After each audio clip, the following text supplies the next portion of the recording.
Okay, everybody, we are now live, 8 p.m. Wednesday evening.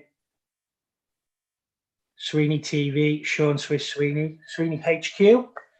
And we have got a barberia coming on today by the name of the Majestic Barber, aka Sue. So we're going to have a chat about her getting into the industry and working as a barber.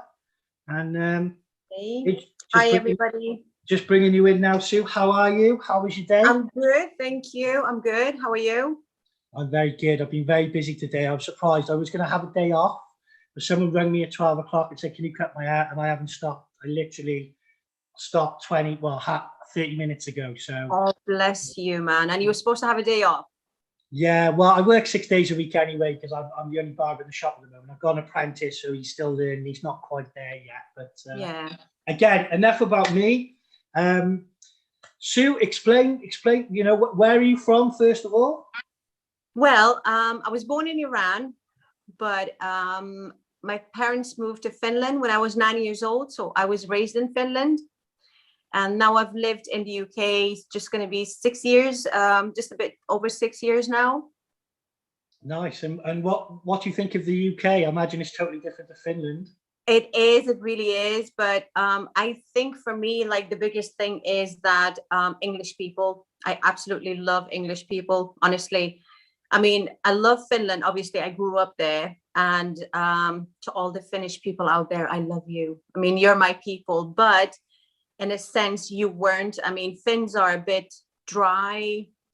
I mean, if there's any Finn out there listening that don't know what I'm talking about, they're a bit dry, they're a bit territorial, you know, like it's hard to, it's like cracking through ice, do you know what I mean? Yeah. But English people are just really talkative, they're friendly, they're funny, you know, like they'll laugh at your jokes, and do you know what I mean? It's just yeah, I do like it here. I hate the weather though, honestly.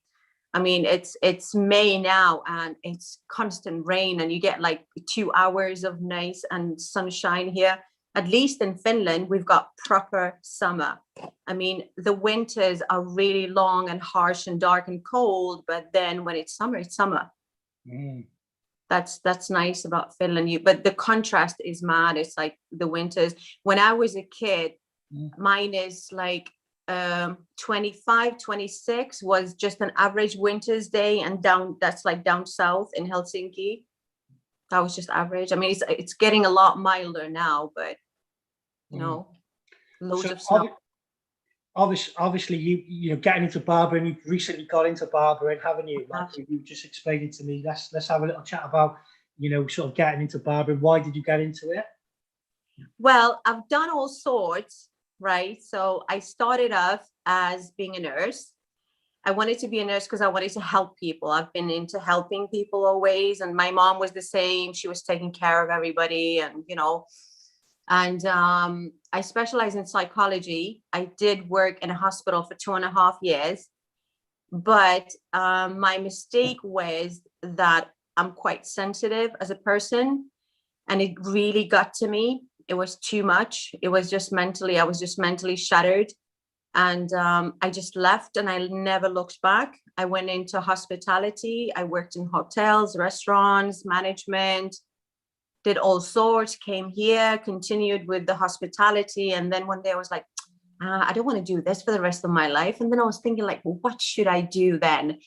I've always, you know, I'm a left-handed. So they always say like left-handed people are like really artistic, but I'm not, you know, I haven't found my artistic side. You know, I hadn't found it. I couldn't draw. I was, you know, like I was into poetry. I still am. But then I thought, why not barbering?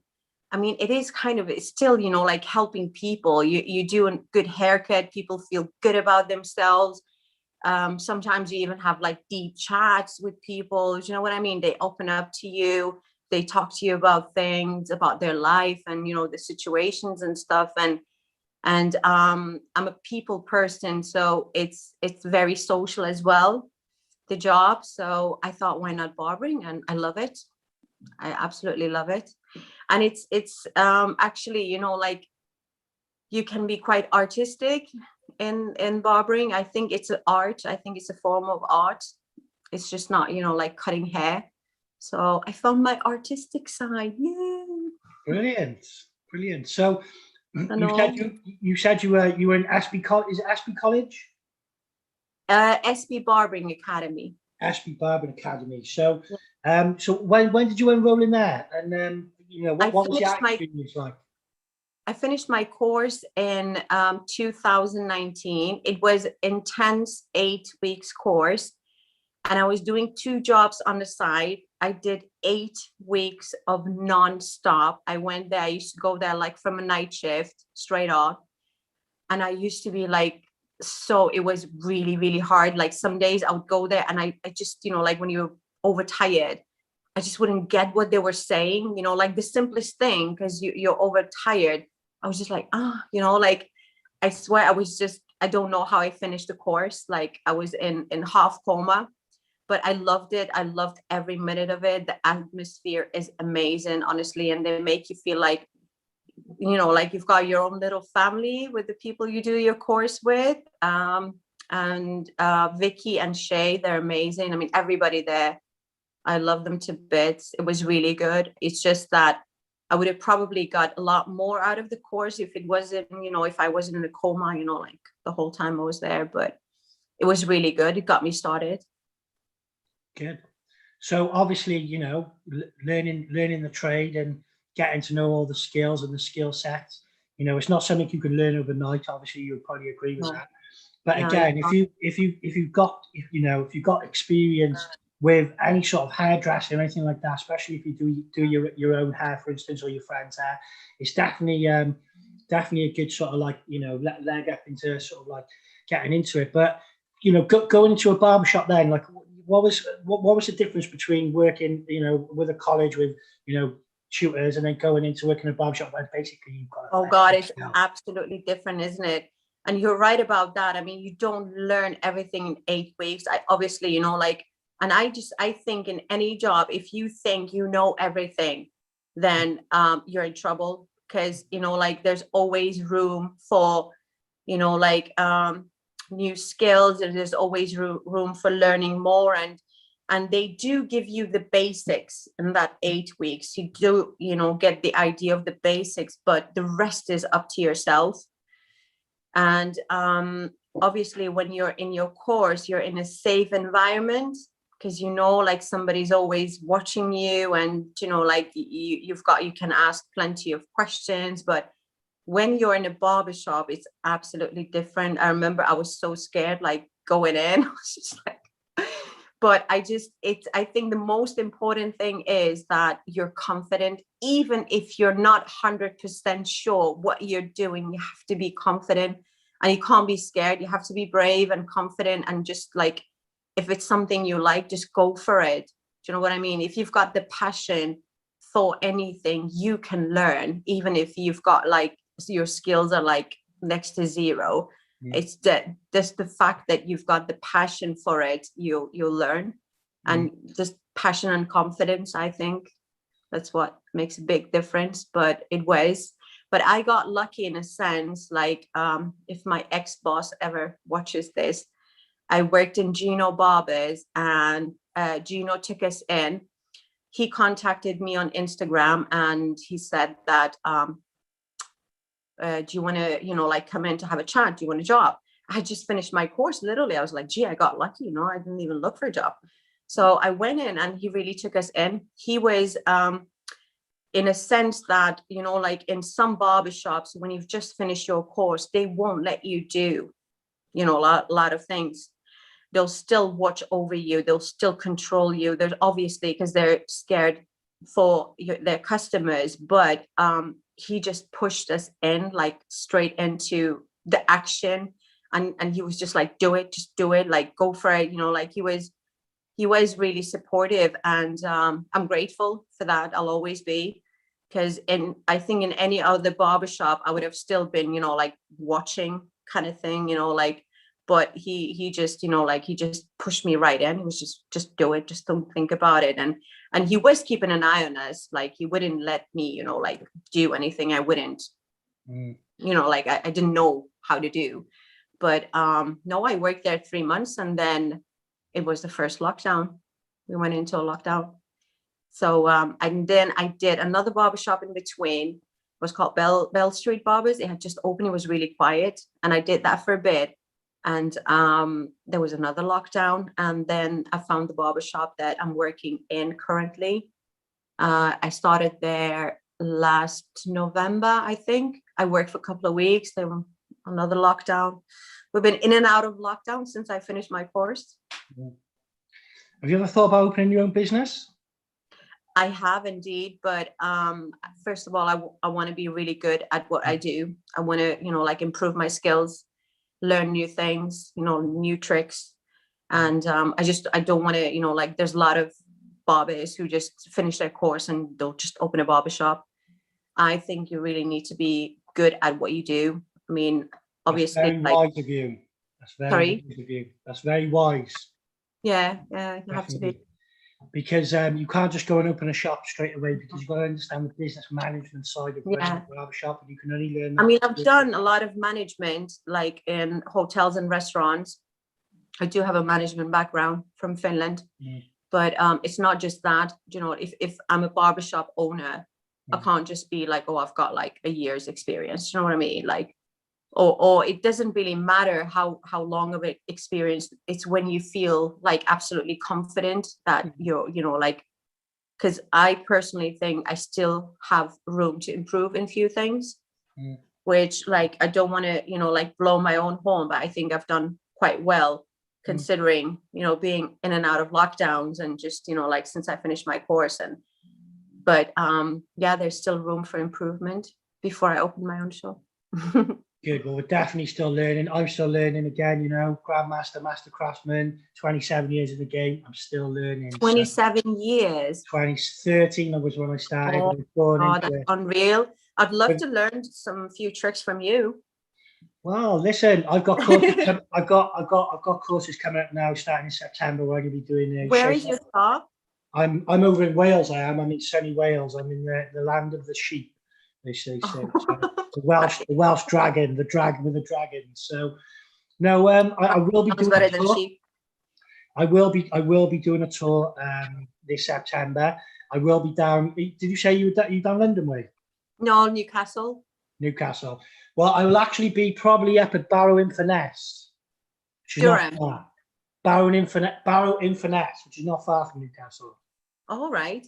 So yeah, I probably will be up there at Paul Devlin's shop at some point after that. So I'll keep you up to date, definitely. Yeah, definitely. And one of my questions I wanted to ask you, being a female barberia, is fashion in our industry and how it's changed. Are you more of the classic, like how? First of all, let's talk about how you see men in the barbershop. Do you like them with hoodies, tracksuits, and sweats and stuff, or do you prefer them in a nice suit, nice tie, nice trousers, shoes? Or don't you mind? Well, to be honest with you, I think the clothes don't make a man, if you know what I mean. It's what you're comfortable in. You can walk in a tracksuit, but if you look like you're comfortable and you're confident, then that's absolutely fine. Do you know what I mean? It's about you. I've always thought of fashion. I've always been quite different. I like to be different. I like my clothes to have details. I love my chokers and like things. So I think it's like I've never followed fashion. I've never like bought something because it's in or because it's in fashion or whatever. I've always looked for my own style. So I think that's the best thing that any man can do. I mean, you can wear the pinkest pink shirt, but if you own the shirt, then that's going to look really hot on you, isn't it? But if you're a bit like, do you know what I mean? It doesn't matter what you wear. It's not the clothes that makes you, it's you who, need to own what you wear. Yeah. Well, again, I've seen it go from being really smart in the barbershop to casual and then back to smart. So I've seen it change over the years. Yeah, all sorts. I mean, where I work, I get guys in tracksuits. I get guys in suits who just come in from, they work in an office. I get guys in work clothes, but obviously it's just all sorts. But, for me personally, what I want to, what I want to see is like just people being confident and comfortable in what they wear, and I think that's quite manly. Yeah, definitely. Obviously, so like, what do you like to wear at work? Do you like to get dolled up for work? Do you like wearing trainers? Oh, I Do you wear like- all sorts. Honestly, I wear a dress or I wear a cap. You know, like it just depends on my mood. Like I wear all sorts. I've got like really chunky boots, and my boss was like, "Oh my God, those are scary." I was like, "Do you know what I mean?" Like it just depends. And then the next day, I was wearing a dress.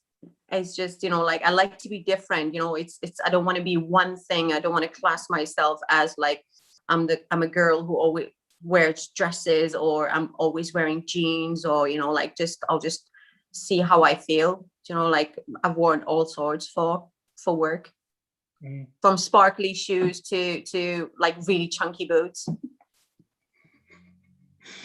So I bet every day everyone's thinking, "What's she going to wear today? What's she I going to know. wear today?" It's like That's what I'm thinking. Like, sort of what am I going to wear tomorrow?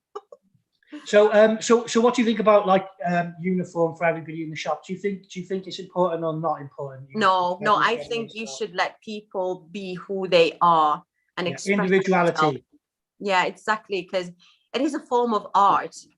If you're, you know, like if everybody's in a uniform, you're kind of like, you're already, you know, like I feel like you're killing their spirit already, kind of thing. Like you're not letting, obviously you have to dress neat, you have to smell good, because you're in close contact with people.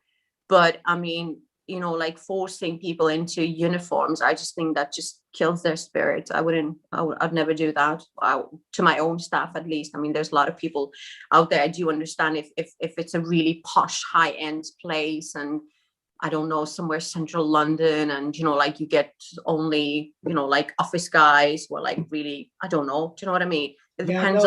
No, we got shops like that in Cardiff. I've worked in them where you've got to wear a suit, tie. You know, Yeah. it's not so much a suit. You have to wear a shirt. You have to wear a tie. You have to wear black trousers. You have to wear shoes. And then they haven't got no pumps on the seats, because the seats are like really antique. I'm not going to mention the shop. Most people know, but you know, I love the guys working there. But it batters your back, because if you haven't got that pump and you're wearing shoes all day, if you're going to work in that type of environment, for me, you've got to wear trainers. I wear Air Maxes or Jordans because of that support you got. Because your back is so important in this industry. It is. I bought one of them, you know, the straps just go around your back to keep your back up. Yeah. Well, I bought one of them because I arch over when I'm cutting, you see, as most barbers do.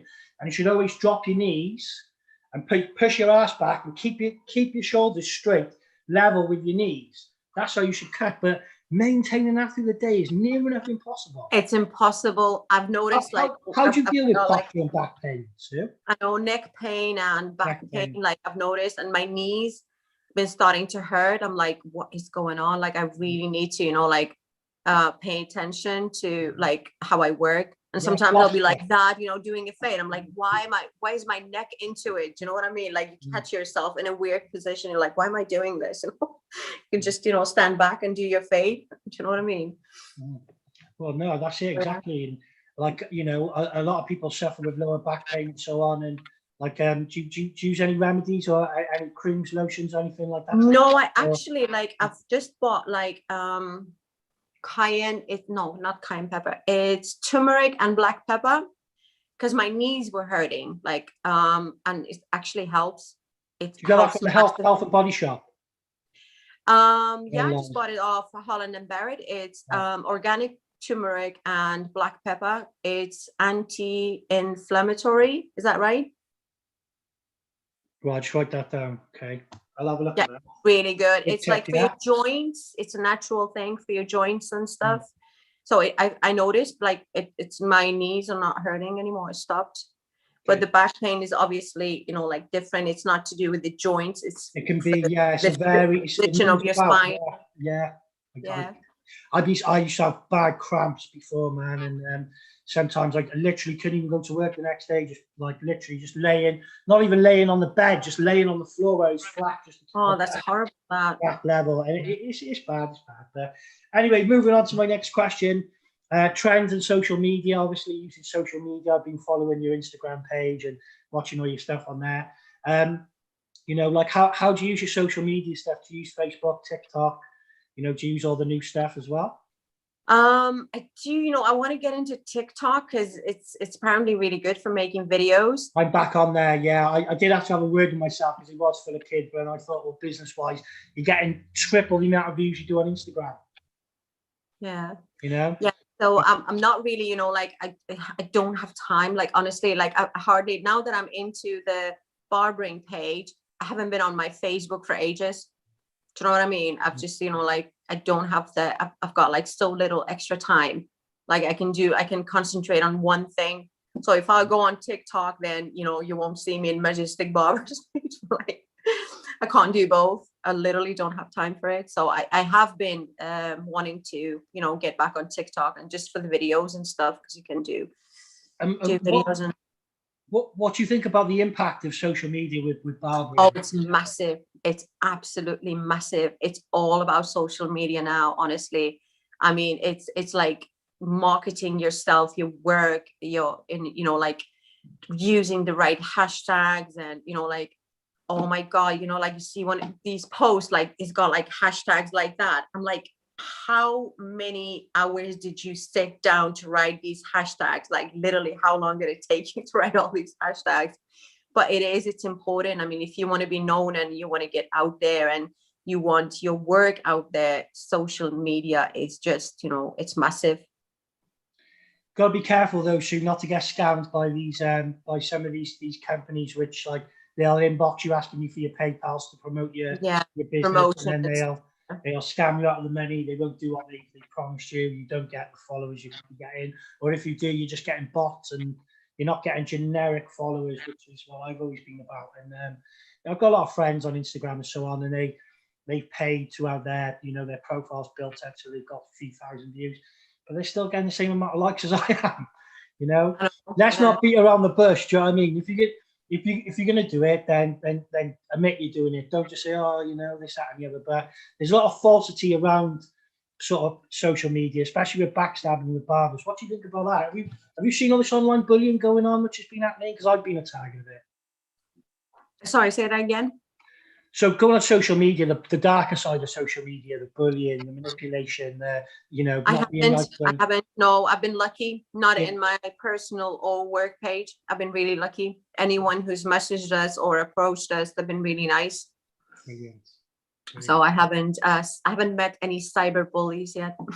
Good. Well, I'm glad you stayed out of it, because I've been a victim of it a few times. But really? it comes with the job at the end of the day. If I'm on these stages and I'm traveling around the country and I'm teaching people and I'm working for the best companies, you're going to get it, and that's that's part of it. And I hope you take this interview into consideration when you blow up and you get big now in about 5 to 10 years time.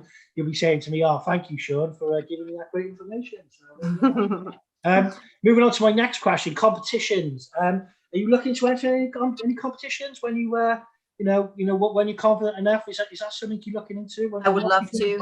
I would love to. Absolutely. Great to see you in the British Master Barber finals. Sorry. It'd be great to see you in the British Master Barber finals on that big stage with like 20 different barbers. I would absolutely love that. Honestly, I would love that. I'm very competitive, so definitely. But like I said, I want to work on my skills, and like I'm already, I do have the confidence, but it's not enough just on its own. You need the skills as well. There's like, well, once I've improved, and I do want to learn. Like I want to learn from different barbers, if you know what I mean. Yeah. Like I said, I would love to come in and just watch you for a couple of days, and I'm really, I've got the passion for it. And there's few barbers around the world that I would love to just go and just watch them for a couple of days and just learn a few things from them. Just kind of like improve and find my own style. That's the thing, you find your own thing. You get bits and bobs from here and there, and then you create your own style. That's what makes you unique, and that's what makes you you. Well, just before we started the interview, I asked you about Iranian barbers, and I told you I used to work with one down in City Road, old Yazdan. He was about 5'2" and like literally built like a bodybuilder, but a great barber and amazing to work with. And I just want to ask you a question about that Iranian barbers and what you think of living back home. Obviously, it must be massive with their big thick beards, skin fades. You know, their work doesn't come out over to us, which is really difficult. And I do want to see some more Turkish and Iranian and work more out there. You know, there is. I mean, I'm following quite a few good barbers, Iranian and Kurdish barbers. I mean, they're just, you know, like the work is just like, you know, like out of this world. It's just like, you know, tag like us all, when you get 5 minutes, tag us all in a post. Sorry, I will. Tag us all in a post. Tell them all to follow me because I'd love to get them on the show as well. Do you know what I mean? You know, it'd be great to have them on. But you know, sorry, I didn't mean to interrupt. But go into Iranian barbering. No, it's just, you know, like I said earlier on, the work it's more of an art. You know what they do, it's a piece of art. It wouldn't necessarily look good on a guy who's just working on average, you know, like you wouldn't see them walking around with a fade or with, you know, like a hairstyle like that. They're like show barbers, but what they can do honestly with their clippers is just magic. It's just pure magic. And like you said, the hair texture and the quality of the hair in Iran and Iraq and places like that, so thick and dark, and so like the fades are just like insane. You know what you can do with the thick long beards and, you know, like thick black hairs and stuff. So they're extremely talented. They're just, you know, like I can't just praise them enough. But I will tag you in few. I'm following few like Iranian and Kurdish barbers, a couple of them. So yeah, they're amazing. Well, as soon as you finish the show, I'll send you the link anyway, so you can just send it to everybody and they can watch it straight away then on there. And then tomorrow it'll be up live on the YouTube channel. But again, like I just want to ask the question really, like what's the difference between the Finnish barbers and the Iranian barbers? Is there a big difference or would you say we're all the same? Oh, massive difference. It's just, you know, like even the style, you know, like it's different in Iran, it's different in here, you know, what people are into. Is it in Finland? Is it very Caucasian hair, like very, very light hair and curly? It's very, yeah, it's blonde hair, it's light hair, it's thin hair. But I didn't do any sort of barbering in Finland though, like I did, you know, like I've learned on English hair, but I think it's pretty much the same as English hair, like quite close to English hair. But no, Mediterranean and then, you know, like Asian hair, and we've got so many different types of hair. It's just mad. You can't do exactly the same with, you know, like you have to be different with every type of hair. Well, I did challenge on its own. I did one Chinese guy this morning. He was back from Hong Kong. His hair is thick and he has an undercut. And then my friend, my musical friend Pip, he brought his. He has people stay with him, like, you know, for like a few weeks. He has lodges over sort of thing, and they just sort of like, you know, do university or whatever. And he brought him in, and he was was he Chinese or Mongolian? I think he was Mongolian. Anyway, thick hair, thick. Yeah. Like literally, I've got the red effects, the hawk ones, like, and they normally fly through thick hair. Yeah. And I was struggling, and yeah, trust me. I had a few hair splinters back in the day as well when I used to cut a lot of Chinese hair down City Road, and I should be picking them out all day, and it was just a nightmare really. But we don't do so. Hair is like really straight as well, isn't it? Yeah, we don't do so much Asian hair over here anymore. Sorry. We don't do much, you know, like we don't do much Chinese, Japanese. We don't do much of that anymore. Where when I started before, there was lots of it. Yeah. Why is that? Do you think? Well, Afro hair's got massive in the UK, and like I said, Caucasian hair. But I'll be honest with you, I just, as the population's growing, it's just more and more Caucasian hair, more and more white hair, more and more curly hair. You know, like you said, thin. You know, it's interesting to see the development and how, like the kids now as well. None of them use gel anymore. They don't want gel. You're like, yeah. You want gel? It's like, no, just put it forward, put it over there. I'm like, okay. No. Like, no worries. You don't want to try this new amazing wax I got from America? No, not bothered.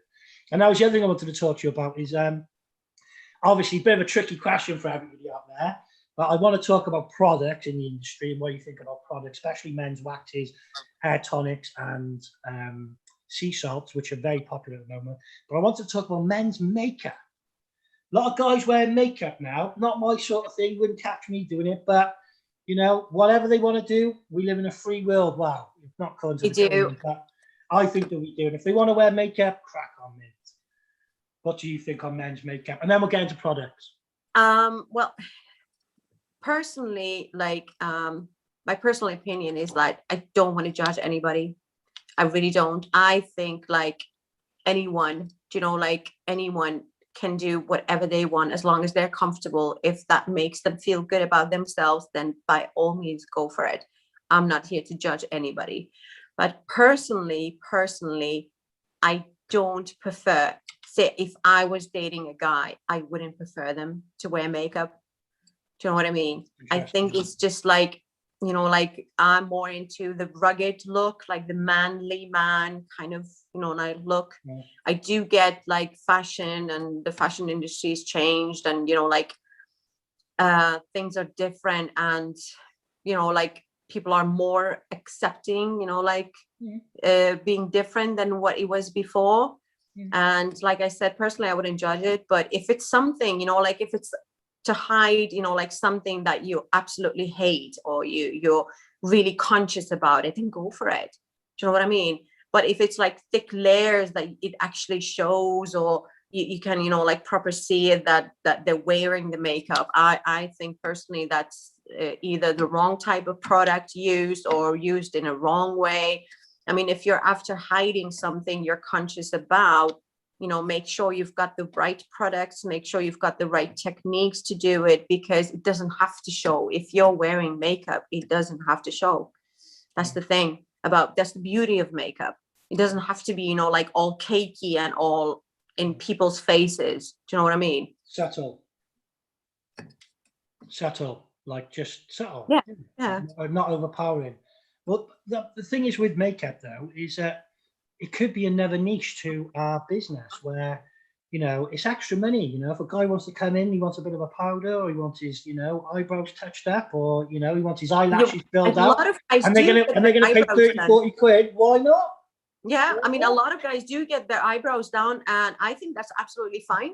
Why walk around with massive bushy eyebrows if you can get them tidied up and, you know, looking nice and neat? But then some guys just go totally overboard with them, and they'll end up with like really, you know, like overly done eyebrows. I'm like, dude, your eyebrows look better than mine. Do you know what I mean? Like, you know, just keep it subtle. Like when you do it, just don't, you know, like don't overdo it. Anything that you overdo is not going to look nice on anybody, even women, you know, like with really cakey makeup and, you know, like really like, I don't know, it's just anything that you overdo is not going to look good on anyone. But I don't, you know, like doing eyebrows is absolutely fine. And like I said, for example, if like somebody's got like really dark circles, you know, like if I'm able to hide them for them in a subtle way, then by all means, I'm more than happy to do that. Do you know what I mean? And I'm happy to get the products. I'm happy to you know, like to offer, you know, like the service to them. I think that's absolutely fine. So obviously, if you know you cut your hair in your shop, what's your go-to products? Do you use the sea salt? Do you use the powders? Or I love powder. I'm just madly in love with the powder right now. Powders and clays. I don't really like waxes. Like I don't, you know, like it depends on the brand as well, to be honest with you. But I think like the clays and the powders are more subtle. They're not, you know, like they're not so, you know, look at me, I've got loads of gel in my hair. Do you know what I mean? It does depend on the brand. There's like some really good brands out there that just kind of like just melt in your hair and just, you know, just kind of just bring out the cut and the style. And you have to have, obviously have to have the right products. I did see you were promoting like, was it like a gorilla powder? Like gorilla, yeah, I love that powder. I really like that cut. You actually smashed that cut out the park. Fair play. And the I love it. You know what? All the customers love it too. You know, anyone. I should be their ambassador. Actually, I sell so many of, you know, like everybody's like, oh, Slick Gorilla. Half of South Shields own Slick Gorilla because of me. Listen, drop them a DM. Why not? You don't get yourself out there, Sue. Nobody's going to do it for you. Trust me. And I know now, look at where I am. I've done that all myself. Nobody's done anything for me. Done it all myself, and I'm proud of what I've done. And again, like moving on, like to obviously like the precision of that haircut you did was really good. And do you use all the certain different combs? And you know, do you do your little twisties and little hairspray? Do I love styling hair? I Love do. styling hair. And you know what it is? That guy actually came in and he had like long hair, hadn't had it cut for ages. And I says, what would you like? He said, I want Lockdown two back haircut. and sides. Sorry? Lockdown haircut. Yeah, he says, I want two on the back and sides, but I want to leave the top longer so I can, like put it on ponytails and stuff. And then he was like, no one can really do what I want, like, well, I was like, well, what is it that you want? Like, what's in your, he was like, I can't explain it. It's in me head, and I just saw him as, I don't know how to explain. It's like when you see somebody and what you could they look like understand at what the he, minute. yeah. So, you could understand what he wanted, so you probably went to a photo and showed him, and that's what he was. Yeah, I kind of like imagined him. I imagined what he would look like, like with like I told him, I says, you look like a Turkish warrior, and he was laughing. He was like, do you know what I mean?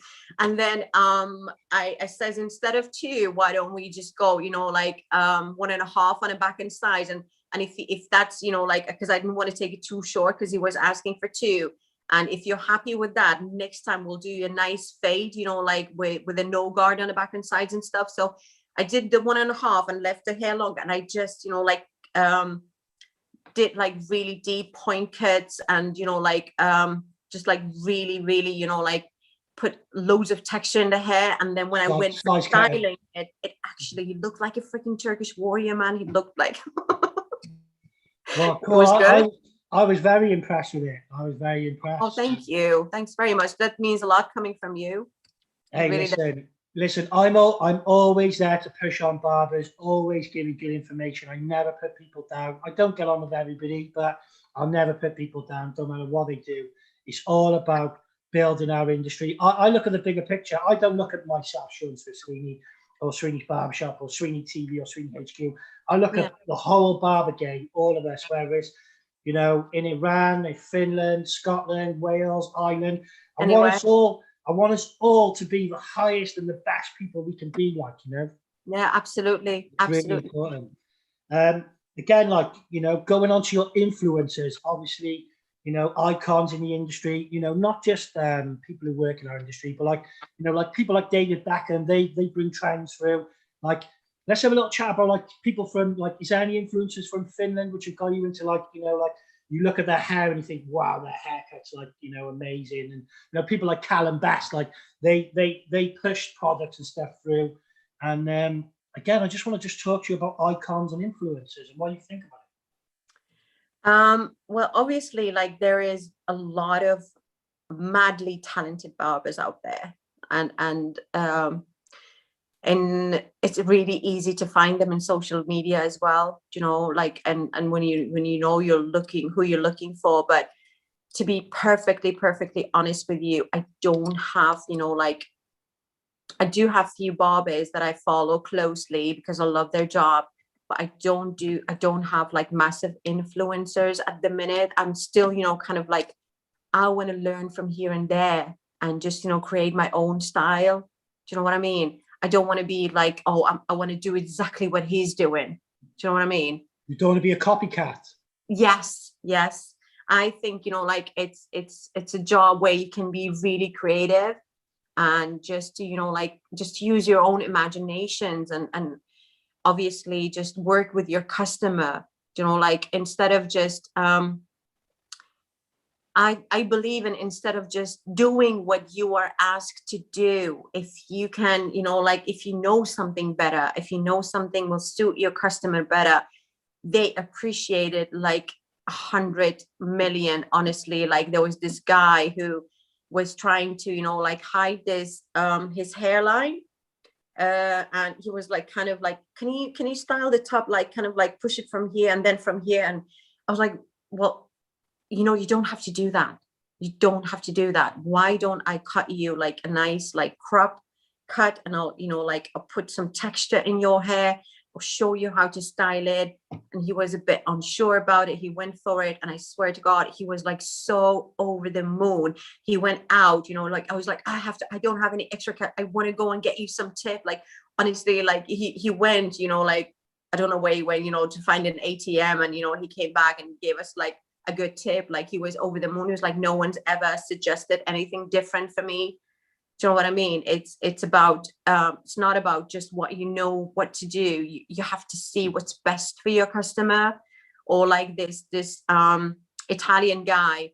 I mean, I knew he had loads of charisma in him. I seen his charisma, and he was like, "Can I have a $2 on the side?" I was like, "Are you sure about that? You know, like, is that what you really want?" He was like, "Oh no, nobody can do what I want." And at the end, he was really happy. He was like, "That's the closest to what I want that somebody's done for me, a barber's done for me for a long time." So it's just, I'm trying to say, it's not about just your talent. You have to read your customer or see what suits them and work for what they want and what they're asking for.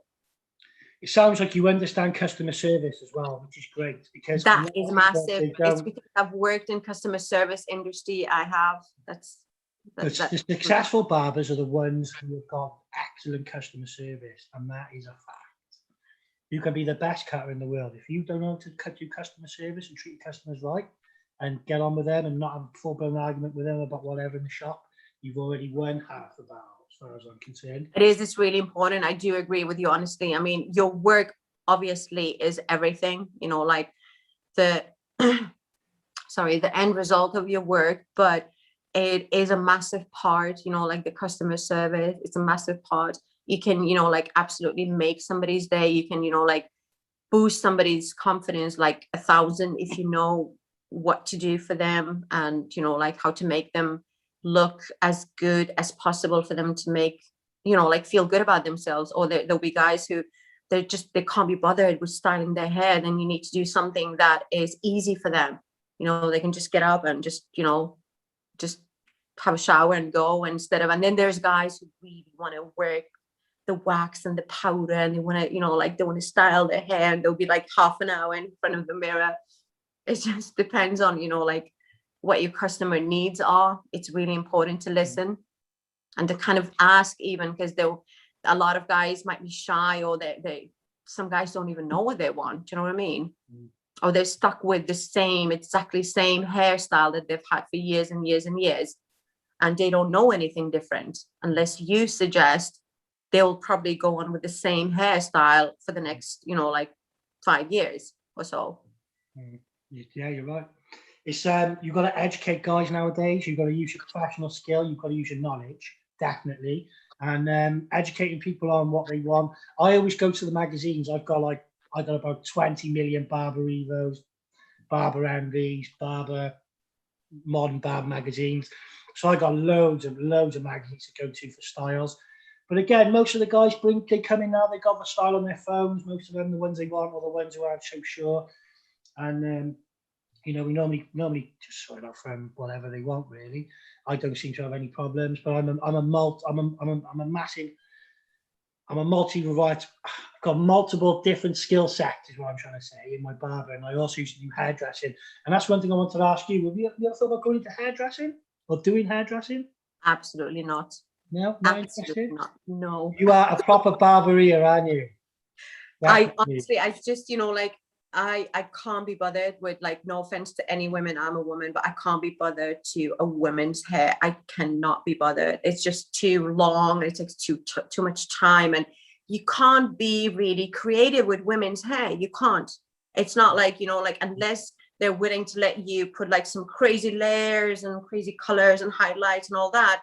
An average woman's haircut is just like trim the ends and, you know, like just maybe feather, you know, like the front a little bit. There's no joy in it for me. There's no, you know, like there's no being creative in it. There's no, you know, like massive difference in between. Most women go to their hairdressers. The only thing you notice difference is like maybe a bit shorter or, you know, like a fresh color. That's the only difference. Where's the difference where a guy hasn't had his hair done for like literally like, I don't know, a few weeks, and then he gets a mint fade? It's just out of this world, isn't it? The difference is so massive. That's the passion for me. That's what drives it. That's what I want. I can't do women's hair, and I don't have the patience for all those layers and, you know, like, oh, it's just too much. I've cut 2 women's hairs, and one of them was literally, both times I've been forced into it. Like I've literally been like cornered in, like, you have to, yeah, you really have to. I've had no choice, but I wouldn't. Well, we won't talk about that experience because we're having quite a fun interview, and I don't really want to put a damper on it. But like one of my questions is tools. I've got my famous Well T-shirt, which I had off Nick DeMario when I was Lovely. had my haircut off him on the main stage, which was great. But like what I use Babyliss. I'm a Babyliss FX guy, gone full Babyliss. Used to be a Well boy, but I'm all about the Babyliss now. And You are really. I get all mine from America. I don't like the UK stuff. I get mine from America, so right. I get it sent over. But what tools do you use? Scissors, clippers? Well, I've got the. Oh my God, I'm down to 20%. You're back. And we I'm down to 20% already. I can't believe this. I've got Majestic scissors. In fact, just today I got my Black Ninja scissors, and I absolutely love them. Majestic. Yes, from Majestic. I love the Majestic scissors. Honestly, I love the way they look. I love because I'm a lefty, so they've got all the right, like it just and the style, the look. I love it, and yeah, so tomorrow I can't wait to use them. I just literally got them today. Well, I got a little story about Majestic. When I was in Sound International, Lena being my good friend, my Barber sister, she was on their stage, and I had a little chat with the guys after. They said, "When are you going to jump on our stage, then?" I had a conflict of interest at the time because I was working for Ninja Scissors, so I had to say no, obviously. But I'm a free agent now. I only work for myself.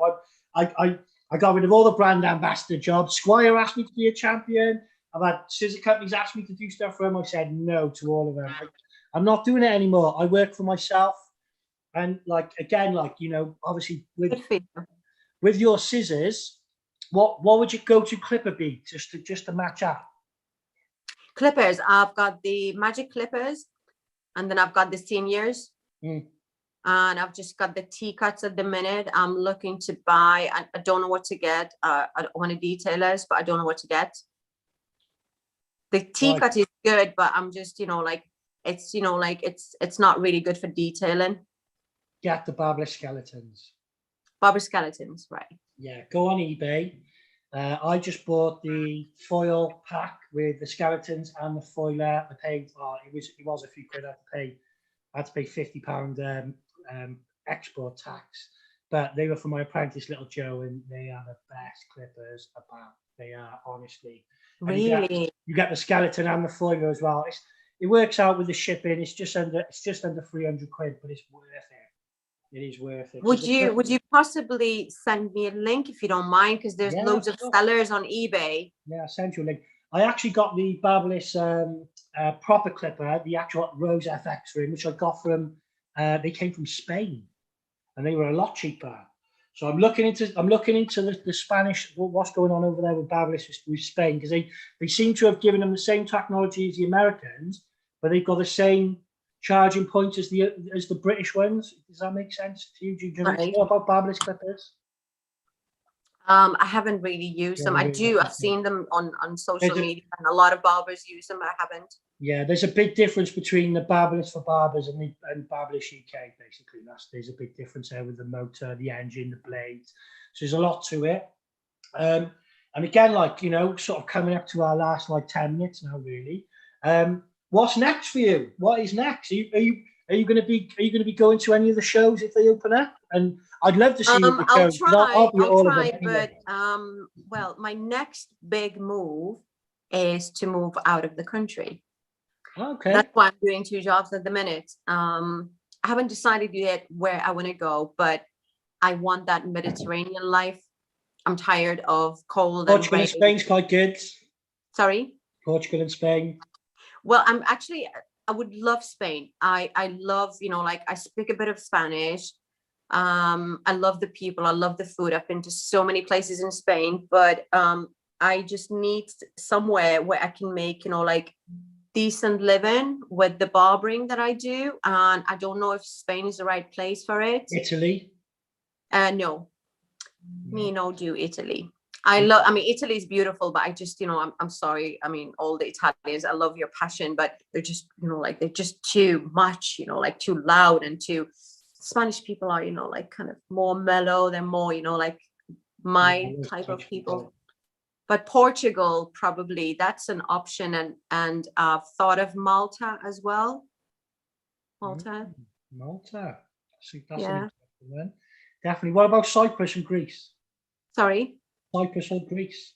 Well, I do. That's again, like Greece, Cyprus. That could be an option, but these places, like I need to make a decent living, and the economy at the minute, I don't know if it's going to be good anywhere in the world with what's going on with COVID and what's COVID done to the economy.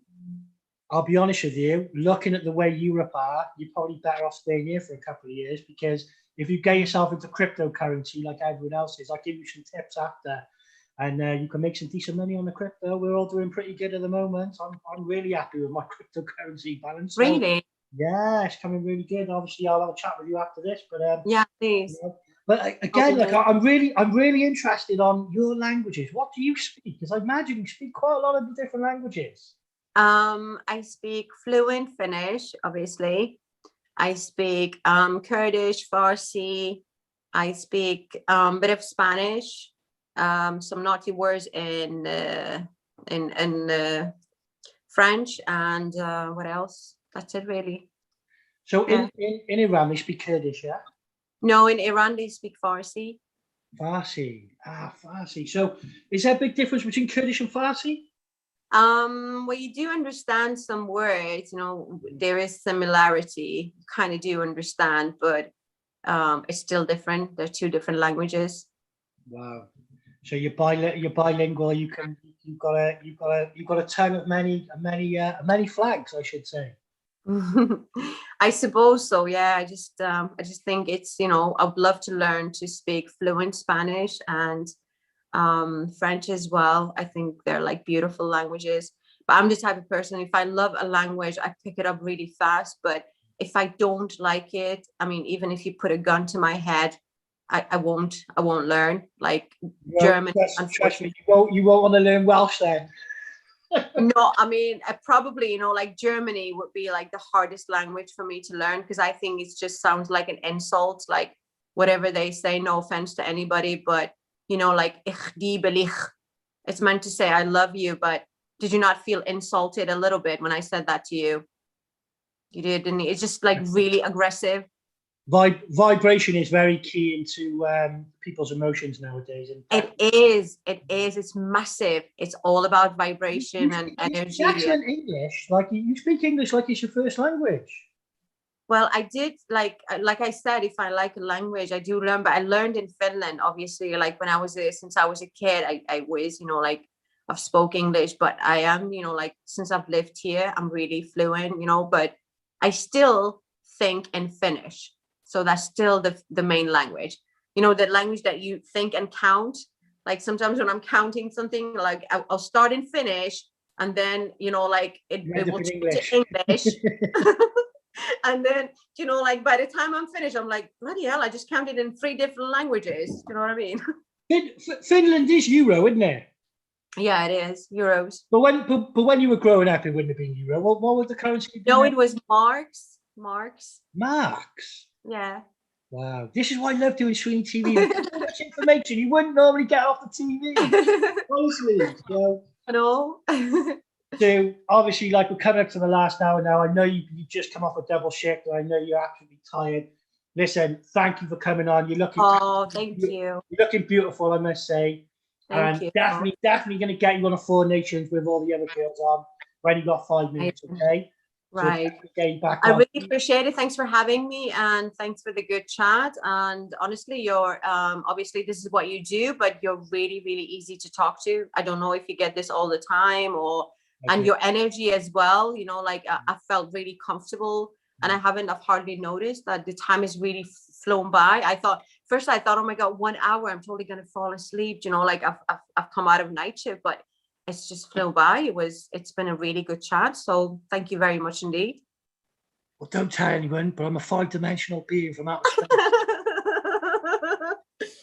Right. Okay. Just between you and me. Joking. No, but listen, honestly, thank you for coming on. And listen, when I come up to Barber Finesse, hit me up. Book on the course of us. I'm going to be doing a shaveology tour. Again, like I'll keep you up to date. definitely tag them Iranian barbers and get them to follow me. And if you speak to any of them regular, say, listen, this guy wants to interview one of you, as long as they can speak sort of half decent English, that's fine. Otherwise, I'll have to learn. Sorry, what was the language again? So I didn't mean to be rude. Farsi. Farsi. I'll have to learn Farsi. So I'm sure my brother Yazdan, if he does decide to watch this at some point, he'll love this interview anyway. So, Sue, right. Thanks very much. It was nice to talk to you. Take care. Nice to see you. Yeah, take care. Bye. Bye now.